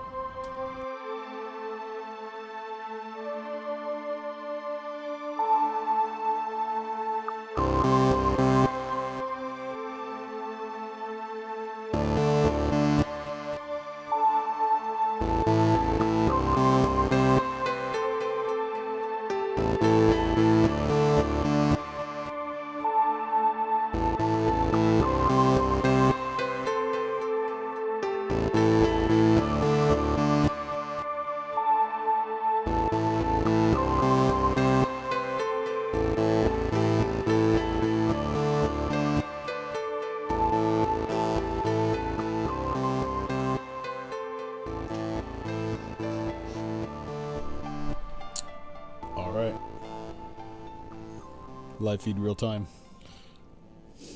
Are we live feed real time? Live feed real time. All right. Neural circuit integration. All right. Well, what did you think about that, Surfiel? That was really cool. He's just, connected to this culture and, this research for multiple decades, and especially that classic period, that we're really into, and yeah, especially that, that 90s stuff. So it was awesome. We went all over the place. Yeah, it was trying to kind of stick to some of the Octopus material, but eventually I was like, I'm just going to let him talk. And I think it was great because you can learn so much wisdom from somebody that's been doing it for a long, long time. Yeah, and he has so much that he's doing and he's going on. Like he's trying to archive a lot of different material from that time period. Yeah, and I think that's something that he's gonna be working on. And as he said, even himself, that generation is kind of is disappearing. And I hope that we can bridge the generations, because a lot of these young people coming into the speculative stuff, whatever you want to call it, if you're not informed by that, just like any history, if you're not informed by history, period, then it's really hard to start from this blank canvas. But when you get rooted in that, and people have been analyzing these things as history is going on, it helps you connect the dots. Well, one of the things that is different, I think, because you're a few years younger than me, not too much, but less than 10 years. For us, we can remember a time period where there wasn't really an internet, so we can remember reading this stuff, physical books. And a lot of what's going on now is when kids are getting into this kind of material is they're going straight to YouTube. There's no barrier to entry that's actually creating a you know, to get a book out, you had to, you know, at least have a certain amount of intelligence and background and be able to write a book, you know. And there's also an attention span issue as well, because it's so much, like, so we put the show up on YouTube now. I don't have obviously don't have all the shows up there, but our shows are still, you know, around about an hour and a half to about 2 hours. And there's a lot of people that aren't going to listen to that kind of conversation that are maybe a younger set, maybe like the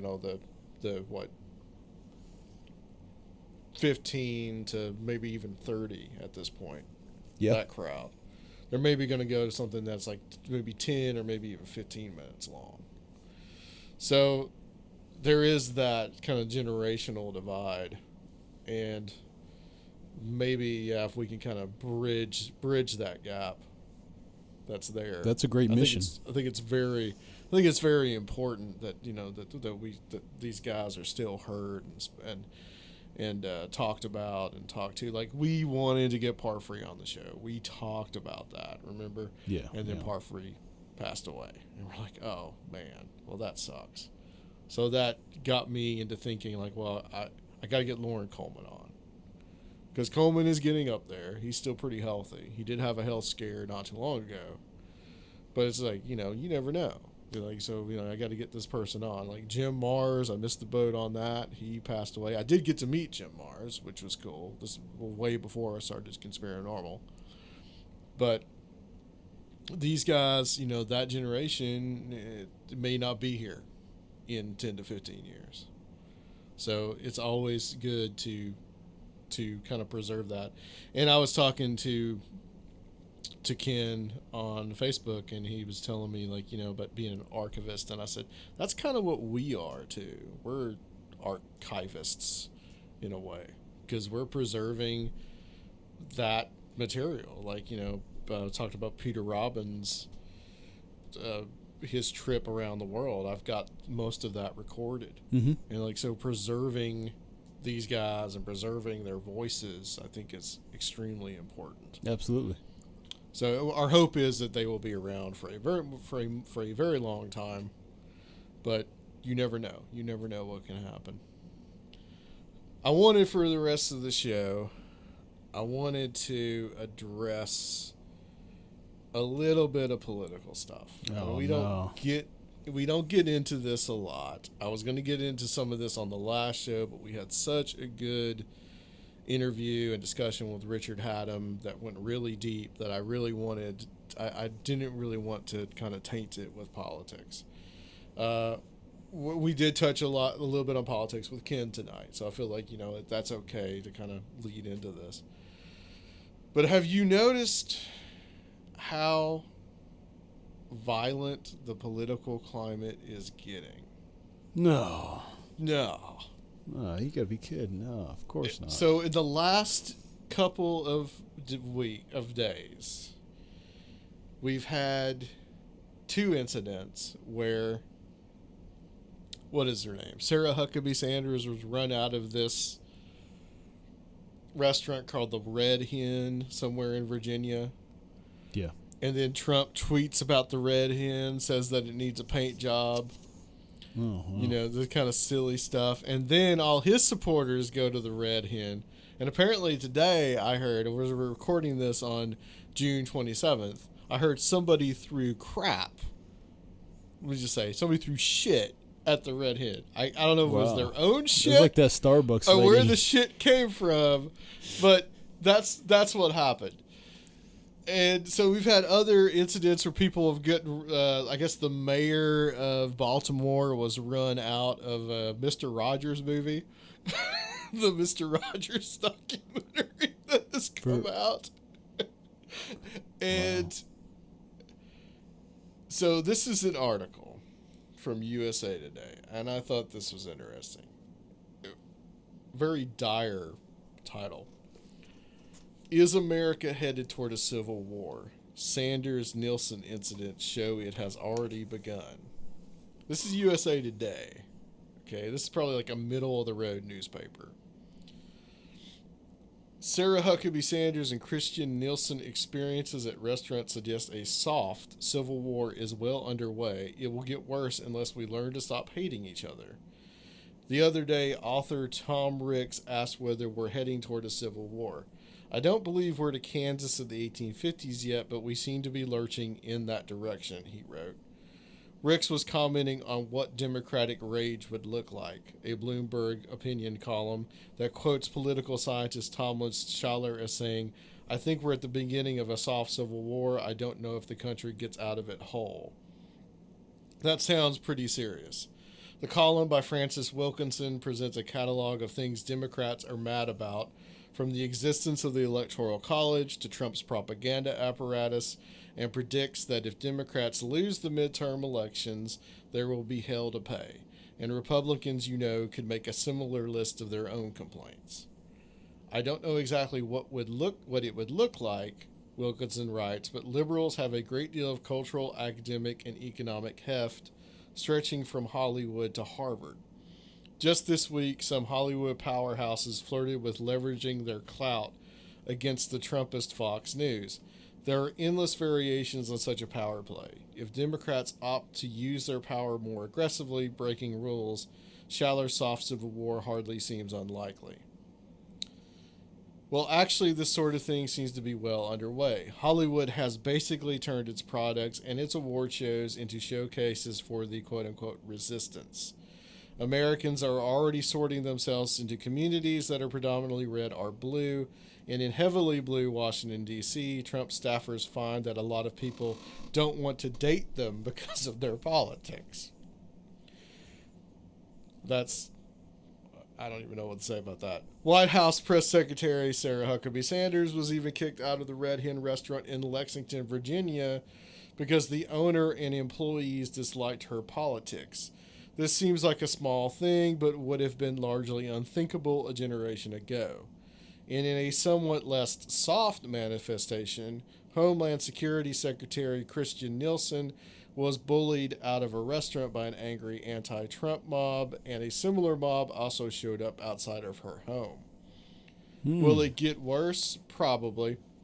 To have a civil war, soft or otherwise, takes two sides, but as pseudonymous tweeter Thomas H. Crown notes, it's childishly easy in these days to identify people in mobs and then to dispatch similar mobs to their homes and workplaces.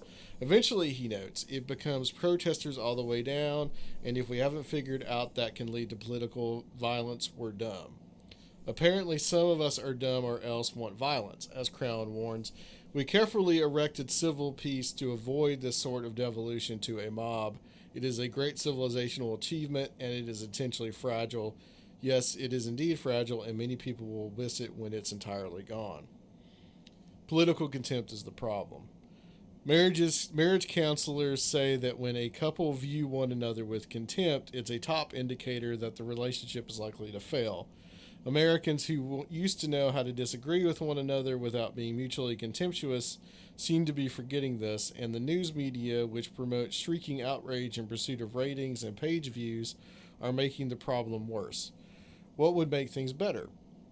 It would be nice if people felt social ties that transcend politics. Americans' lives used to involve a lot more intermediating institutions. Bowling alone, Churches, fraternal organizations. Oh, yeah. I thought that was interesting. Neighborhoods that cross political lines. Those have shrunk and decayed, and in fact, for many people, politics seem to have become a substitute for religion or fraternal organizations. If you find your identity in your politics, you're not going to identify with people who don't share them.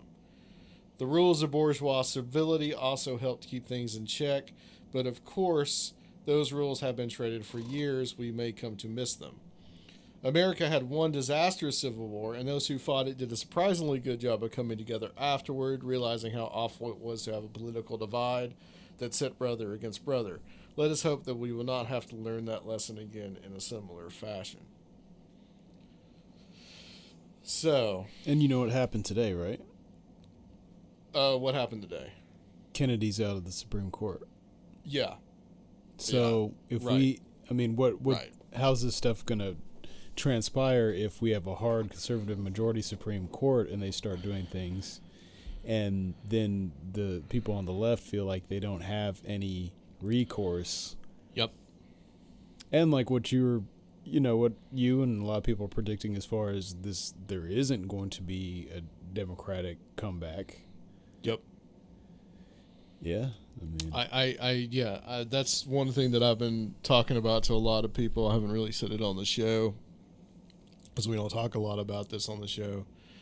And I've told people on the more right-hand side, and I've told people more on the left-hand side. I've said, if you really think that there's going to be this blue wave, I think you're fooling yourself. Because I think the right wing has a real stranglehold on the country right now, and I don't think that there's a lot of misplaced hopes that there's somehow that's gonna be a force that's going to counter Trump. Well, as everyone as everyone separates even more, I think people are more and more, and the demographics are contributing to this. People are more and more in their bubbles. Yeah. So how can they really, if you don't have friends, if you don't do things that have different people from different stratas of life, different opinions, viewpoints, if you don't have all these people in your life, how are you really going to know what the pulse of America is? You're just going to be in your own little bubble. That's pretty much true. Every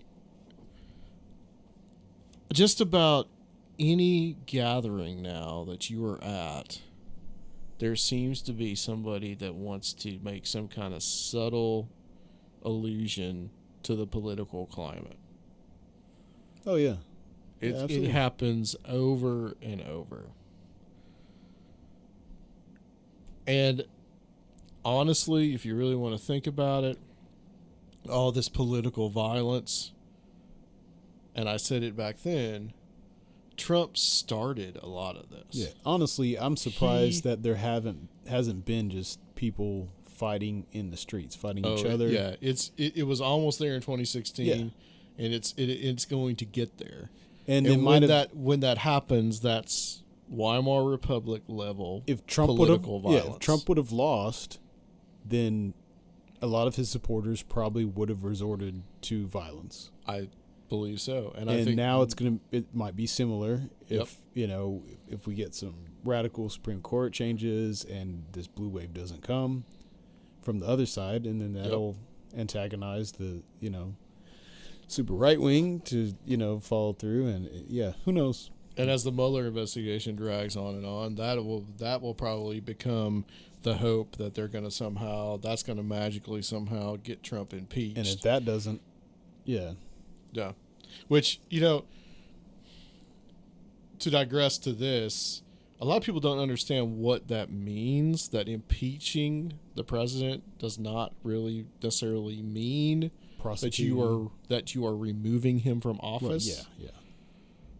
That's the next step. And we went through that with Bill Clinton, okay? Mm-hmm. That wasn't that long ago, in American history. No United States president has ever been removed from office. Nixon might have been had he stayed. He bowed out, but he resigned. If it got that hot, I'm sure the same thing would happen. Yeah. If there's anything that really is going to stick to Trump. But he started the whole issue when he was up there in these rallies in 2016, when he was saying, if punch that guy, I'll pay your medical bills. Yeah. All this silly shit that he said. Yeah. Okay. And the right has done just about as much damage as now the left is doing. Because now the right is saying, well, Sarah Huckabee Sanders should have been allowed to eat in that restaurant. This other, the Department of Homeland Security lady, she should have been allowed to see the Mr. Rogers movie. Yeah, but in 2012, there was apparently this guy that owned this restaurant that refused service to Joe Biden. Yeah.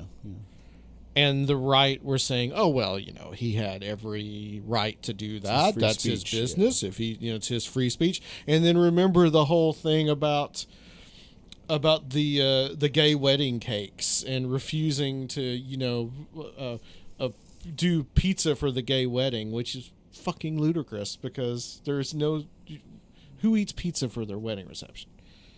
Sorry, you might want to bring out the F-bomb. But it's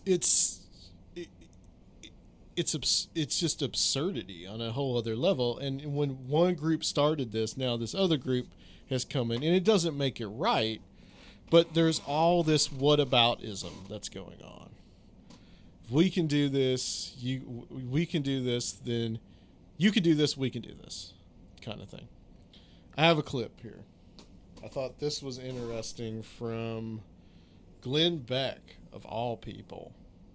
Apparently, old Glenn Beck has had some dark night of the soul or something, man, because he is apologizing basically for stuff that he did back during the Obama administration. Yeah, he understands now how much he was a part of people, and people like him were a part of ratcheting up the situation to what we have now. So he walked off of CNN the other day. Right. You want me to play it? And we're gonna play some of this, not all of it, but I think he raises some good points. Oddly enough.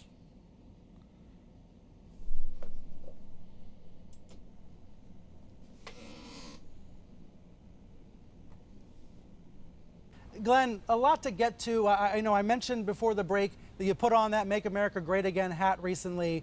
You were trying to say something about the news media's coverage of him, about all the criticism of him. What were you trying to say? Yeah, that you have become me, circa 2009.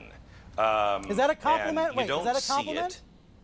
No, it's not. And you don't see it. None of you are willing to listen to what you're doing, and you're dividing us even more. We've had two people threaten the lives of either a congressman's child or the president's child. Where are the people that were so worried about language and the tone on television? You just had George Takei talking about Japanese internment camps. What's next? FEMA camps? Don't you understand what you're doing? You're driving people into the arms of Donald Trump. You're driving them into it. Exactly. So that's what I'm trying to ask about. So when we point out that he's lying every day, it drives people into his arms. What is the right answer then? If we don't point out the lies, then what?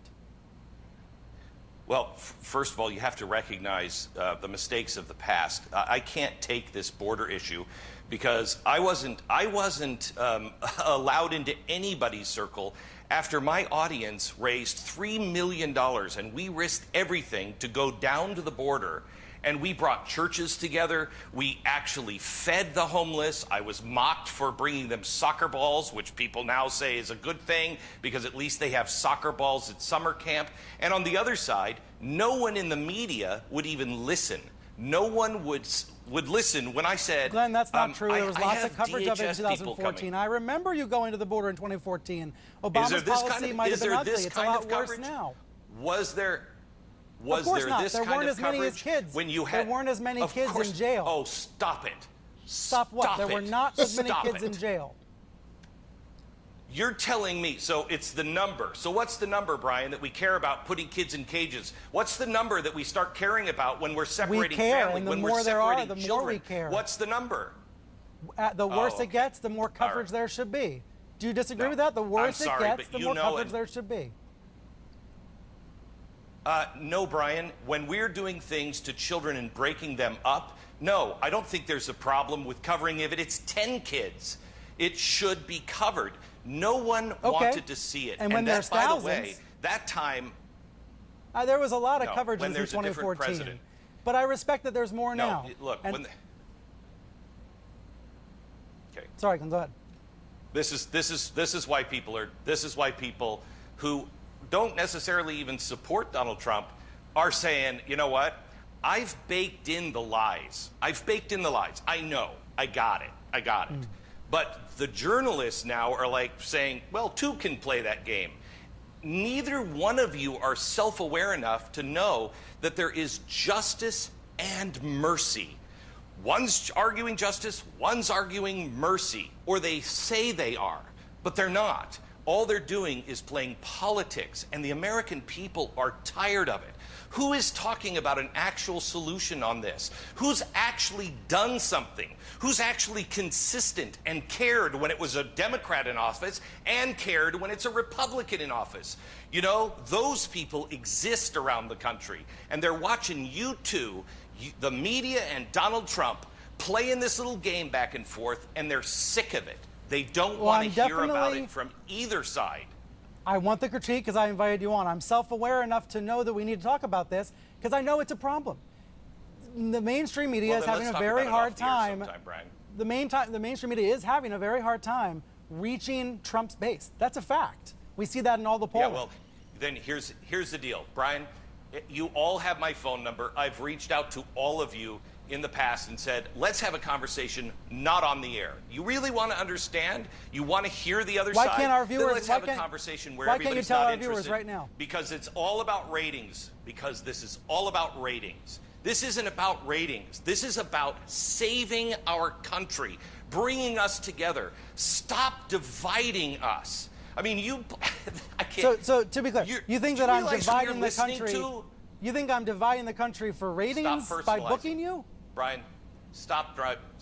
Look what you're doing. When did this become about you? This is about the media and the administration. That's what you guys want to make it into. If it was about me, I would do like a 10-minute commentary the way you used to. If it was about me, I'd get out a blackboard the way you used to. Okay. Well, then maybe you should. I mean, the point is, what do you mean it's making about me? I don't see how I've made. Because it kind of goes on in that vein, and eventually the CNN moderator asked him a question about his organization, The Blaze, and about it going bankrupt, and Glenn Beck just walks off because he gets frustrated. Because he does kind of just, he keeps saying the same thing, and the moderator there in CNN just does not get what he's trying to say at all, apparently. So I watched that just because, you know, I have found Glenn Beck just damned hilarious in the last couple of years. I kind of think he's like gone slowly insane, especially when he had his mock-up of the Oval Office. But I watched that just to see the shit show and see him walk off, and I ended up watching the entire thing, and I thought what he said had a lot of good points. Yeah, he's been having his come to Jesus moments. There's some consistency there in what, you know, because we haven't talked about this whole immigration issue because, quite frankly, you know, our immigration system is a mess and what has gone on, and honestly, it's hard to find exactly what Obama did, what policies that he had on, because you go to these websites and they have one political bent or the other. As I understand it, this separation policy partly was going on under Obama. You had sent me something about 1,500 kids that had disappeared, that they had just lost track of. That was under Obama. When Trump came in, they did begin kind of a more zero tolerance policy where kids began to be separated more and more. So there is a little bit of an ownership to the Trump administration for that. And of course, he signed an executive order, which probably isn't going to last. So that whole thing is just a mess and complicated. But he is being consistent in saying that he's gone down there, whether it was under Obama or whether it was under Trump, and trying to bring some kind of recognition to what is happening. And there are a few people that were frustrated about that the media seemed to hop on it when it was a Republican administration and not hold the previous administration accountable. So honestly, that's not doing their job, because, you know, if you really look at CNN or MSNBC, you know, they never really held the Obama administration really accountable for anything that they did. But they're all about holding Trump accountable. Now you can say the thing about Fox News, where anything that Trump takes a dump, it's the golden egg. So, we have, but he makes a good point that every time that because even I'll watch CNN, and I'll find myself actually, and I don't even like Trump, I'll find myself defending Trump because of everything that they say is just so ridiculous. And it's really it's having the opposite effect of driving more and more people towards Trump. Absolutely. I mean, like Beck is saying, do you want to understand them? Yeah. Or do you want to just keep berating them because that's what they feel like? Mm-hmm. And do you want to win, or do you want to be the best, improve, whatever? I mean, that's what it is, and it's so crazy. I mean, if you want to win, you have to understand people, no matter what, no matter how dumb you think it is, no matter how, And we've talked about how the left still plays identity politics.